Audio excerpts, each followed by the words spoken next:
ನಮಸ್ತೆ, ಯಾರೆಲ್ಲ ನನ್ನ ಚಾನೆಲ್ ನ ಓಪನ್ ಮಾಡ್ಬಿಟ್ಟು ಈ ವಿಡಿಯೋನ ನೋಡ್ತಾ ಇದ್ರು ಎಲ್ರಿಗೂ ಸ್ವಾಗತ ಸುಸ್ವಾಗತ. ಇವತ್ತಿನ ವಿಡಿಯೋದಲ್ಲಿ ಗಾರ್ಡನಿಂಗ್ ವಿಡಿಯೋದು ಪಾರ್ಟ್ 2 ವಿಡಿಯೋನ ಮಾಡ್ತಾ ಇದ್ದೀನಿ. ಬನ್ನಿ ಹಾಗಿದ್ರೆ ವಿಡಿಯೋನ ಶುರು ಮಾಡೋಣ. ಅದಕ್ಕೂ ಮುಂಚೆ ಒಂದೊಳ್ಳೆ ಶುಭ ಸಮಾಚಾರ ಇದೆ. ಏನಪ್ಪಾ ಅಂದ್ರೆ, ನಿಮ್ಮೆಲ್ಲರ ಸಪೋರ್ಟ್ ಇಂದಾಗಿ ನಾನು ಇವಾಗ 2,000 ಸಬ್ಸ್ಕ್ರೈಬರ್ ನ ರೀಚ್ ಆಗಿದ್ದೀನಿ. ತುಂಬಾ ತುಂಬಾ ಥ್ಯಾಂಕ್ಸ್. ಇದೇ ರೀತಿಯಾಗಿ ನಂಗೆ ಸಪೋರ್ಟ್ ಮಾಡ್ತಾ ಇರಿ. ಜಾಸ್ತಿ ವೇಟ್ ಮಾಡಲ್ಲ, ಇವಾಗ ಪಾರ್ಟ್ 2 ವಿಡಿಯೋನ ಶುರು ಮಾಡ್ಕೊಳ್ತಾ ಇದ್ದೀನಿ. ಪಾರ್ಟ್ 1 ವಿಡಿಯೋದಲ್ಲಿ ನಾನು ನೀರ್ಸನೆ ಗಿಡಗಳು ಹಾಗೇನೆ ಕೊನೆಯದಾಗಿ all in one potting mix ನ ಈ ರೀತಿಯಾಗಿ ತುಂಬಿಟ್ಕೊಳ್ತೀನಿ ಅಂತ ತೋರಿಸಿದ್ದೆ. ಅಂದ್ರೆ ನನಗೆ ಗಿಡನ ತಂದ ತಕ್ಷಣ ನಡ್ಕೊಳ್ಳಿಕ್ಕೆ ಆಗತ್ತೆ ಅಂತ ಹೇಳ್ಕೊಂಡು ಈ ರೀತಿ ಪಾಟಿಂಗ್ ಮಿಕ್ಸ್ ನ ಮಾಡಿ ಇಟ್ಕೊಂಡಿರ್ತೀನಿ. ಹಾಗೆ ಇವಾಗ ಇದು ಬೇರೆ ಸೈಡ್ ನಲ್ಲಿ, ಅಂದ್ರೆ ನಮ್ಮ ಮನೆ ಎಂಟ್ರೆನ್ಸ್ ಅಲ್ಲ, ಸ್ವಲ್ಪ ಬ್ಯಾಕ್ ಸೈಡ್, ಅಂದ್ರೆ ಗೇಟಿಗೆ ಎಂಟ್ರೆನ್ಸ್ ಆಗತ್ತೆ ಇದು. ಈಗ ಅಲ್ಲಿ ತೋರಿಸ್ತಾ ಇದ್ದೀನಿ. ಅಲ್ಲಿ ಒಂದು ಶೋ ಆಗಿ ಅನಾನಸ್ ಗಿಡದ ತರ ಬಂದಿದೆ. ಹಾಗೆ ಇದೊಂದು ನೀಲಿ ಕಲರ್ ಗೊರಟೆ ಹೂವಿನ ತರ ಇದೆ. ಹಾಗೆ ಇಲ್ಲೊಂದ್ ಸ್ವಲ್ಪ ದಾಸವಾಳ ಕಟಿಂಗ್ಸ್ ನ ಹಾಗೆ ಒಂದಿಷ್ಟು ಕಲ್ಲರ್ ಗಿಡ ಎಲ್ಲ ಕೊಟ್ಟಿದ್ರು ನನ್ಗೆ. ನನ್ನ ಸಬ್ಸ್ಕ್ರೈಬರ್ ಮನೆಗೆ ಹೋದಾಗ ಅವ್ರು ಕೊಟ್ಟಿದ್ರು ಅಂತ ಹೇಳಿದ್ದೆ. ಅವ್ರು ಕೊಟ್ಟಿರೋದೆ ತುಂಬಾನೇ ಚೆನ್ನಾಗಿ ಬೆಳವಣಿಗೆ ಆಗ್ತಾ ಇದೆ. ಈ ಕಲ್ಲರ್ ಎಲೆದು ಗಿಡಗಳು ಇರುತ್ತಲ್ವಾ, ಇದನ್ನ ಕೂಡ ನೀವು ಬಿಗಿನರ್ಸ್ ಯಾರಾದ್ರೂ ಇದ್ರೆ ಹಾಕೊಳ್ರಿ. ಯಾಕಂದ್ರೆ ಇದು ನಮ್ಮ ಗಾರ್ಡನ್ಗೆ ಲುಕ್ ಅನ್ನೋದು ಜಾಸ್ತಿ ಕೊಡುತ್ತೆ. ಹಾಗೇನೆ ಈಸಿ ಮೇಂಟೆನೆನ್ಸ್, ಹಾಗೆ ಬೇಗ ಗ್ರೋ ಆಗುತ್ತೆ ಈ ಗಿಡಗಳು. ಅದಕ್ಕೋಸ್ಕರ ಇದನ್ನ ನೀವು ಹಾಕೊಬಹುದು. ಹಾಗೆ ಇಲ್ಲೊಂದಿಷ್ಟು ಡೇರೆ ಕಟಿಂಗ್ಸ್ ನ ನಾನು ಡೇರೆ ಮೇಳದಿಂದ ತಂದಿದ್ದೆ. ಅದು ಈ ವರ್ಷ ಆಗೋ ಡೌಟ್ ಅಂತ ಹೇಳಿದ್ದೆ. ಅದು ಗಡ್ಡೆಗೋಸ್ಕರ ನಾನು ಜಾಸ್ತಿ ಏನು ಮೇಂಟೈನ್ ಮಾಡಿದೆ, ಹಾಗೆ ಬಿಟ್ಟಿದ್ದೀನಿ. ಅದು ಚೆನ್ನಾಗಿ ಗಡ್ಡೆ ಆದ್ರೆ ನಂಗೆ ಮುಂದಿನ ವರ್ಷಕ್ಕೆ ಮತ್ತೆ ನಾನು ಅದನ್ನ ಕಿತ್ಬಿಟ್ಟು ನಡ್ಕೊಬಹುದು ಅಂತ ಹೇಳ್ಕೊಂಡು ಹಾಗೆ ಜಾಸ್ತಿ ಏನು ಮೇಂಟೈನ್ ಮಾಡದೆ ಹಾಗೆ ಇಟ್ಟಿದ್ದೀನಿ. ನಾನು ಹೇಳಿದ್ನಲ್ಲ, ನೀರ್ಸನೆ ಗಿಡಗಳನ್ನೆಲ್ಲ ಈ ಕಡೆಯಿಂದ ತೆಗೆದು ಒಳಗಡೆ ಇಟ್ಟಿದ್ದಾರೆ ಅಂತ ಹೇಳ್ಬಿಟ್ಟು.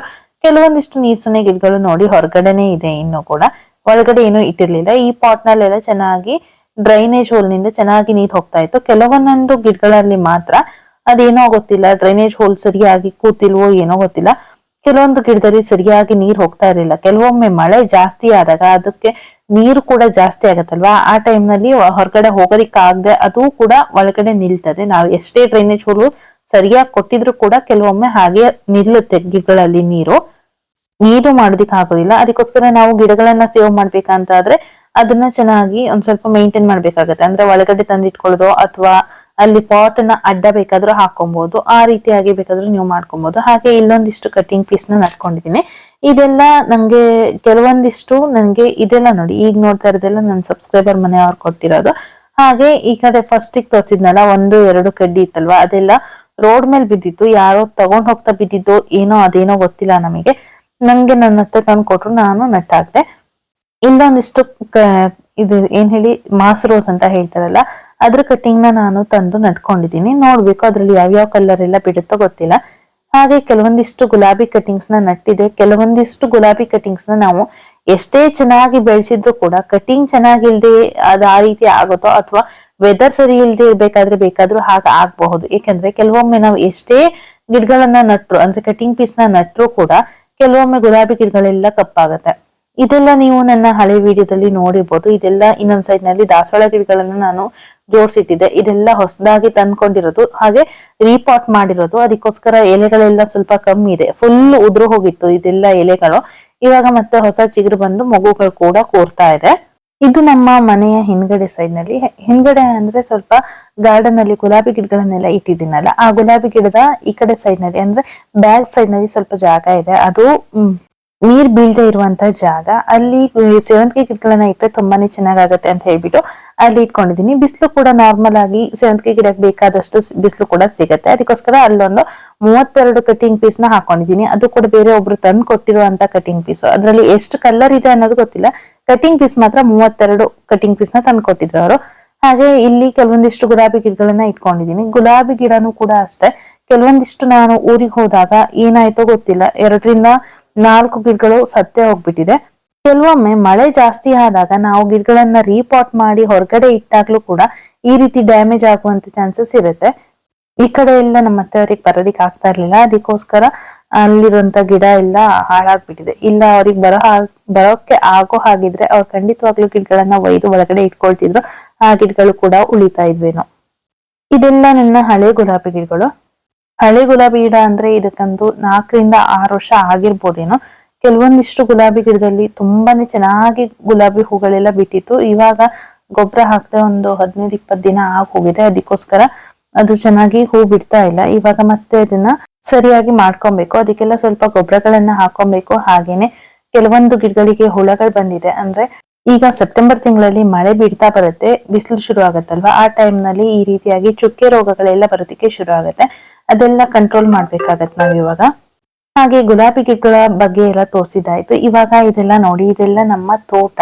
ಇಲ್ಲೆಲ್ಲ ನಮ್ಮ ದಾಸವಾಳ ಗಿಡಗಳಿತ್ತು. ಆದ್ರೆ ಈ ವರ್ಷ ಎಲ್ಲಾ ದಾಸವಾಳ ಗಿಡಗಳೆಲ್ಲ ಹೋಗಿದೆ. ಅದಕ್ಕೋಸ್ಕರ ನಾವು ಅಲ್ಲಿ ಈ ರೀತಿಯಾಗಿ ಅಡಕೆ ಸಸಿಗಳನ್ನ ಹಾಗೆ ಅರ್ಶನ ಗಿಡಗಳನ್ನ ಹಾಕಿದೀವಿ. ಅರ್ಶನ ಗಿಡ ಹಾಕದಲ್ಲೆಲ್ಲ ನಾವು ಡೇರೆ ಗಿಡಗಳನ್ನ ನಟ್ಕೊಳ್ತೀವಿ ಅಂತ ನಾನು ಡೇರೆ ಗಿಡಗಳ ವಿಡಿಯೋದಲ್ಲಿ ತೋರಿಸಿದ್ದೆ. ನಾನು ಕೂಡ ಇಲ್ಲಿ ಡೇರೆ ಗಿಡಗಳನ್ನ ಅರ್ಶನ ಗಿಡದ ಮಡಿ ಮೇಲೆ ಹಾಕೊಂಡಿದ್ದೀನಿ. ಇಲ್ಲಿ ನೋಡಿ ಎಷ್ಟು ಚೆನ್ನಾಗಿ ದೊಡ್ಡ ದೊಡ್ಡಗಾಗಿರುವಂತ ಹೂಗಳು ಬಿಟ್ಟಿದೆ. ಏಕಂದ್ರೆ ಗೊಬ್ಬರಗಳು ಸಾಕಷ್ಟು ಸಿಗುತ್ತೆ. ಯಾಕಂದ್ರೆ ನಾವು ಅರ್ಶನ ಗಿಡಕ್ಕೆಲ್ಲ ಹಾಕ್ತಾ ಇರ್ತೀವಲ್ಲ, ಅದು ಕೂಡ ಅದು ಎಳ್ಕೊಳ್ತಾ ಇರುತ್ತೆ. ಜೊತೆಗೆ ಮಣ್ಣಲ್ಲಿ ಹಾಕಿ ನಟ್ಟಿರೋದ್ರಿಂದ, ಅಂದ್ರೆ ನೆಲದಲ್ಲಿ ಹಾಕಿ ನಟ್ಟಿರೋದ್ರಿಂದ ತುಂಬಾನೇ ಚೆನ್ನಾಗಿ ಗ್ರೋತ್ ಆಗತ್ತೆ. ಇಲ್ಲಿ ನೋಡ್ತಾ ಇರ್ಬೋದು, ಇದು ಫಸ್ಟಿಗೆ ಒಂಥರ, ಇವಾಗ ನೋಡಿರ್ಲಿಲ್ಲ ಒಂದ್ ರೆಡ್ ಕಲರ್ ಹೂವಿಂದು, ಅದ್ ಫಸ್ಟಿಗೆ ಒಂಥರ ಕೇಸರಿ ಕಲರ್ ಟೈಪ್ ನಲ್ಲಿ ಇರುತ್ತೆ. ಆದ್ರೆ ಫುಲ್ ಹೂ ಆದ್ರ ಮೇಲೆ ಅದ್ ಫುಲ್ ರೆಡ್ ಕಲರ್ ಆಗಿ ತಿರುಗತ್ತೆ. ಇವಾಗ ಇಲ್ಲಿ ನೋಡ್ತಾ ಇದೀರಲ್ಲ, ಇದು ಬಂದ್ಬಿಟ್ಟು ಕೆಂಪು ಬಾಳೆಹಣ್ಣು ಬಿಡುತ್ತೆ. ತಿನ್ನೋ ಬಾಳೆಹಣ್ಣೆ ಅದು, ಅಡ್ಗೆಗೆ ಬಳಸೋ ಸಾಂಬಾರ್ ಬಾಳೆಹಣ್ಣಲ್ಲ.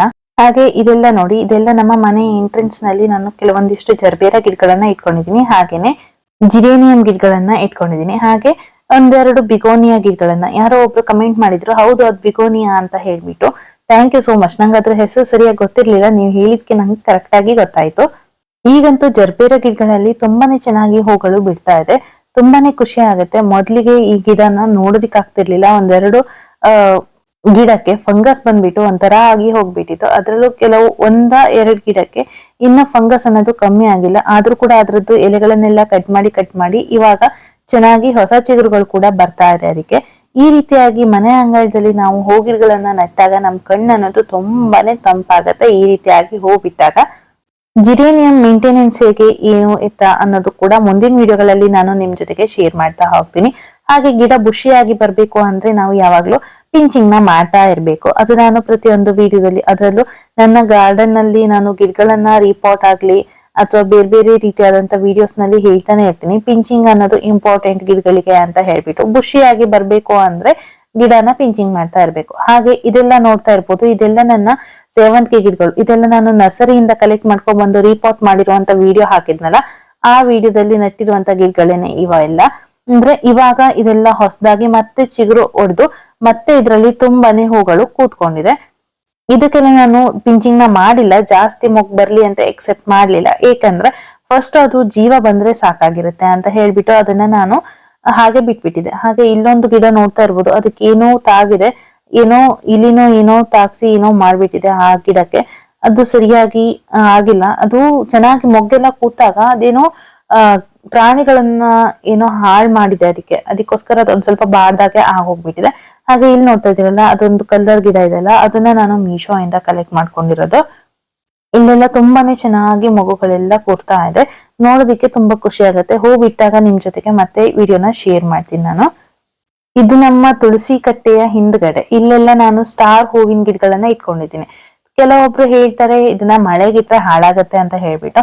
ನಾನು ಇದನ್ನ ಡೈರೆಕ್ಟ್ ಮಳೆ ಬೀಳೋ ಜಾಗದಲ್ಲೇ ಇಟ್ಟಿದ್ದೀನಿ. ಇದರಲ್ಲಿ ಕೆಲವೊಂದಿಷ್ಟು ಹೈಬ್ರಿಡ್ ವೆರೈಟಿ ಇದೆ. ಇದೆಲ್ಲ ಈ ವರ್ಷ ನಾನು ಕಲೆಕ್ಟ್ ಮಾಡಿರೋದು. ನನ್ನ ಹತ್ರ ಒಂದೆರಡು ಕಲರ್ ಇದೆ ಅಷ್ಟೇನೆ. ಅಂದ್ರೆ ಅದು ಮೊದ್ಲಿಗಿದ್ದು, ಅಂದ್ರೆ ವೈಟ್ ಕಲರ್ ಅಲ್ಲಿ ಪಿಂಕ್ ಶೇಡ್ ಇರೋದು ಒಂದಿತ್ತು, ಹಾಗೆ ಪರ್ಪಲ್ ಕಲರ್ ಶೇಡ್ ಇರೋದು ಒಂದಿತ್ತು. ಈ ವರ್ಷ ನಾನು ಒಂದ್ 2-3 ಕಲರ್ನ ಕಲೆಕ್ಟ್ ಮಾಡಿ ಇಟ್ಕೊಂಡಿದ್ದೀನಿ. ಇದು ಕೂಡ ಅಷ್ಟೇ ತುಂಬಾನೇ ಚೆನ್ನಾಗಿ ಹೋಗ್ಬಿಡುತ್ತೆ. ಕೇರ್ ಸ್ವಲ್ಪ ಕಮ್ಮಿ ಇರುತ್ತೆ ಅಷ್ಟೇನೆ. ಗೊಬ್ಬರ ಒಂದು ನೀರೊಂದು ಕೊಟ್ರೆ ಆಯ್ತು. ಮೇಂಟೆನೆನ್ಸ್ ಏನು ಜಾಸ್ತಿ ಇರೋದಿಲ್ಲ. ಇದ್ ನೋಡ್ತಾ ಇರ್ಬೋದು, ಇದು ನಮ್ಮ ಮನೆ ಎದುರುಗಡೆ ಹ್ಯಾಂಗಿಂಗ್ ಪಾಟ್ ನ ಇಟ್ಕೊಂಡಿದ್ದೀನಿ. ಈ ರೀತಿ ಹ್ಯಾಂಗಿಂಗ್ ಪಾಟ್ ತುಂಬಾನೇ ಚೆನ್ನಾಗಿ ಕಾಣುತ್ತೆ. ಯಾಕಂದ್ರೆ ಇದು ಕೂಡ ಬಿಗಿನರ್ಸ್ ಅವರಿಗೆ ತುಂಬಾ ಒಳ್ಳೆ ಪ್ಲಾಂಟ್ ಅಂತಾನೆ ಹೇಳ್ತೀನಿ. ಈಸಿ ಗ್ರೋವಿಂಗ್ ಪ್ಲಾಂಟ್ ಆಗಿರೋದ್ರಿಂದ. ಹಾಗೆ ಇಲ್ಲಿ ಕೂಡ ನಾನು ಕ್ರಿಸ್ಮಸ್ ಇಂದು ಕ್ಯಾಕ್ಟಸ್ ಬರುತ್ತಲ್ಲ, ಅದು ನಿನ್ನೆ ತೋರಿಸಿದ್ದೆ ನಾನು. ಅದನ್ನು ಕೂಡ ಇಲ್ಲಿ ಹಾಕಿಟ್ಕೊಂಡಿದ್ದೀನಿ. ಇದರಲ್ಲಿ ಕೆಲವೊಂದಿಷ್ಟು ನನ್ನ ಸಬ್ಸ್ಕ್ರೈಬರ್ ಕೊಟ್ಟಿರೋ ಅಂತದ್ದು. ಇವಾಗ ತೋರಿಸ್ತಾ ಇರೋದೆಲ್ಲ ಇದೆಯಲ್ಲ, ಇದೆಲ್ಲ ನಮ್ಮ ಸಬ್ಸ್ಕ್ರೈಬರ್ ಮನೆಯಿಂದನೇ ತಗೊಂಡ್ಬಂದಿರೋದು. ಇದು ಅಷ್ಟೇನೆ ಅವರೇ ಕೊಟ್ಟಿರೋದು. ಇವಾಗ ತುಂಬಾ ಚೆನ್ನಾಗಿ ಬರ್ತಾ ಇದೆ ಗಿಡಗಳು. ಇದನ್ನ ನಾನು ನಮ್ಮ ರಿಲೇಷನ್ ಮನೆಯವ್ರ ಹತ್ರ ಇಸ್ಕೊಂಡ್ ಬಂದಿರೋದು. ಕೆಲವೊಂದಿಷ್ಟು ಒಬ್ಬೊಬ್ರು ಹತ್ರ ಇಸ್ಕೊಂಡ್ ಬಂದಿದ್ದೀನಿ. ತುಂಬಾನೇ ಚೆನ್ನಾಗಿ ಕಾಣಿಸುತ್ತೆ. ನನ್ಗಂತೂ ಇವಾಗ ತೋರಿಸ್ತಾ ಇದೀನಲ್ಲ, ಈ ಗಿಡ ತುಂಬಾನೇ ಇಷ್ಟ ಆಯ್ತು. ತುಂಬಾ ಅಂದ್ರೆ ತುಂಬಾ ಇಷ್ಟ ಆಯ್ತು. ಅಷ್ಟು ಚೆನ್ನಾಗಾಗಿದೆ ಇದು. ಹಾಗೆ ಇಲ್ಲಿ ತೋರಿಸ್ತಾ ಇದೀನಲ್ಲ ಇದೆಲ್ಲ ಸೇವಂತಿಗೆ ಗಿಡಗಳು. ಮೊನ್ನೆ ನಾನು ಮಜ್ಜಿಗೆ ಹೊಡೆದಿದ್ದೆ ಅಂತ ತೋರಿಸಿದ್ನಲ್ಲ, ಮಜ್ಜಿಗೆದೊಂದು ವಿಡಿಯೋ ಹಾಕಿದ್ದೆ ಹುಳ ಬಂದಾಗ ಏನ್ ಮಾಡ್ಬೇಕು ಅಂತ ಹೇಳ್ಬಿಟ್ಟು, ಅದೇ ವಿಡಿಯೋ ಇದು. ವಿಡಿಯೋದಲ್ಲಿ ತೋರಿಸಿರುವಂತಹ ಸೇವಂತಿಗೆ ಗಿಡಗಳು ಇದೆಲ್ಲ ಒಂದ್ ಸೈಡ್ ನಲ್ಲಿ ಹಾಕಿಟ್ಕೊಂಡಿದೀನಿ. ಇದು ಯಾಕೋ ಅಷ್ಟೊಂದು ಚೆನ್ನಾಗ್ ಆಗಿಲ್ಲ, ಯಾಕಂದ್ರೆ ಇಲ್ಲೆಲ್ಲ ತುಂಬಾ ಮಳೆ ಬೀಳ್ತಾ ಇತ್ತು.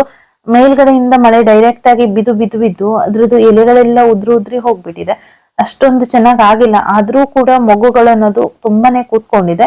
ಇವಾಗ ಹೂ ಬಿಟ್ರ ಮೇಲೆ ತುಂಬಾ ಚೆನ್ನಾಗ್ ಕಾಣುತ್ತೆ. ಆ ಟೈಮ್ ನಲ್ಲಿ ನಾನು ಖಂಡಿತವಾಗ್ಲೂ ವಿಡಿಯೋನ ಮಾಡ್ಬಿಟ್ಟು ಹಾಕ್ತೀನಿ ನಿಮ್ ಜೊತೆಗೆ. ನೋಡಿದ್ರಲ್ಲ, ಇವತ್ತಿನ ವಿಡಿಯೋ ಇಷ್ಟೇನೆ. ಇವತ್ತಿನ ವಿಡಿಯೋ ನಿಮ್ಮೆಲ್ರಿಗೂ ಇಷ್ಟ ಆಗಿದೆ ಅಂತ ಅನ್ಕೊಳ್ತಾ ಇದೀನಿ.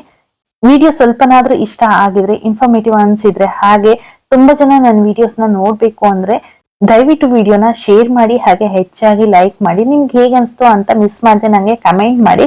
ಹಾಗೆ ಕಮೆಂಟ್ ಬಾಕ್ಸ್ ನಲ್ಲಿ ಒಂದು ಆಪ್ಷನ್ ಬಂದಿದೆ ಹೈಪ್ ಅಂತ ಹೇಳ್ಬಿಟ್ಟು, ನೀವು ಹೈಪ್ ಮಾಡೋದ್ರಿಂದ ಇದು ಹೆಚ್ಚಿನ ಜನಕ್ಕೆ ರೀಚ್ ಆಗತ್ತೆ ವಿಡಿಯೋ. ಹಾಗೆ ಇನ್ನೂ ಸಬ್ಸ್ಕ್ರೈಬ್ ಆಗದೆ ವಿಡಿಯೋನ ಯಾರಾದ್ರೂ ನೋಡ್ತಾ ಇದ್ರೆ ದಯವಿಟ್ಟು ಚಾನಲ್ಗೆ ಸಬ್ಸ್ಕ್ರೈಬ್ ಆಗಿ ವಿಡಿಯೋನ ನೋಡ್ರಿ. ಯಾಕೆಂದ್ರೆ ನಾನು ಮತ್ತೆ ಒಳ್ಳೊಳ್ಳೆ ಇನ್ಫಾರ್ಮೇಶನ್ ವಿಡಿಯೋನ ಹಾಕ್ತಾ ಇರ್ತೀನಿ. ಅದಕ್ಕೋಸ್ಕರ ಅದನ್ನ ನೀವೇ ಮೊದ್ಲಿಗೆ ನೋಡ್ಬೋದು. ಮತ್ತೆ ಯಾವ್ದಾದ್ರು ಹೊಸ ವಿಡಿಯೋದಲ್ಲಿ ಸಿಗ್ತೀನಿ. ಅಲ್ಲಿವರೆಗೂ love you all, bye bye, take care.